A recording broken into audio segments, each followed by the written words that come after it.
Mes chers amis, je vous emmène aujourd'hui en 1939. L'armée allemande envahit la Pologne, ce qui contraint les Juifs de ce pays à s'enfuir en Russie pour sauver leur vie. En compagnie de nombreux autres, le Rav Israël Rabinovitch prépare ses affaires et commence à planifier son voyage alors qu'il fait nuit noire. Le Rav Israël et son groupe s'approchent prudemment de la frontière russe. Lorsque soudain, des hurlements et des coups de feu retentissent dans la nuit dans tous les sens. Ce sont les gardes frontières qui tentent d'arrêter les réfugiés illégaux. Rav Israël court désespérément en faisant des zigzags pour éviter les balles qui volent tout autour de lui, mais il finit par trébucher sur une pierre qui le fait tomber. Il est alors immédiatement encerclé par des gardes russes. Sur la base d'accusations inventées, le Rav est condamné à 5 ans de travaux forcés en Sibérie. Mais en dépit des difficultés, le Rav Israël est déterminé à ne pas renoncer à sa pratique de la Torah et des mitzvot. Il évite la nourriture non cachère à tout prix et refuse de travailler le Shabbat, malgré les coups et les punitions qu'il subit en retour. Finalement, voyant que le Rav est intraitable dans son refus de transgresser ses principes religieux, les gardes le laissent tranquille. Alors que Pessah approche, Rav Israël se demande comment il pourra passer la fête sans sa maigre ration quotidienne de pain, sa seule nourriture. Il parvient alors à contacter une femme vivant à côté du camp qui est prête à échanger du pain contre d'autres sortes d'aliments. Le Rav décide donc de ne manger que la moitié de sa ration de pain pendant les quelques semaines à venir, jusqu'à Pessah, réservant ainsi l'autre moitié pour l'échanger contre des pommes de terre. Peu avant Pessah, il ferait semblant de tomber malade, obtenant ainsi l'accès à l'hôpital de la prison, où les mesures de sécurité sont faibles. Au milieu de la nuit, il quitterait l'hôpital pour procéder à l'échange. La première difficulté est donc d'économiser la moitié de sa ration de pain, car même entière, une ration est à peine suffisante pour survivre.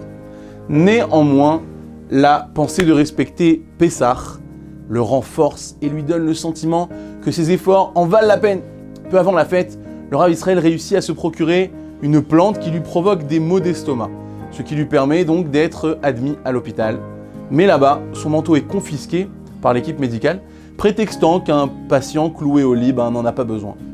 Or, sortir dans la nuit sibérienne sans manteau n'est vraiment pas recommandé. Mais Rav Israël est déterminé à aller jusqu'au bout de son plan. Tard dans la nuit, le Rav parvient à trouver un chemin vers l'extérieur, où un vent glacé le fait trembler de manière incontrôlable. Chaque pas est un effort qui lui coupe la respiration. Avançant rapidement pour se réchauffer un peu, il se dirige vers l'endroit où habite la femme et échange tout le pain qu'il a économisé contre des aliments cachers pour Pessah. Après avoir remercié la femme, Rav Israël s'empresse de retourner à l'hôpital afin que personne ne remarque son absence.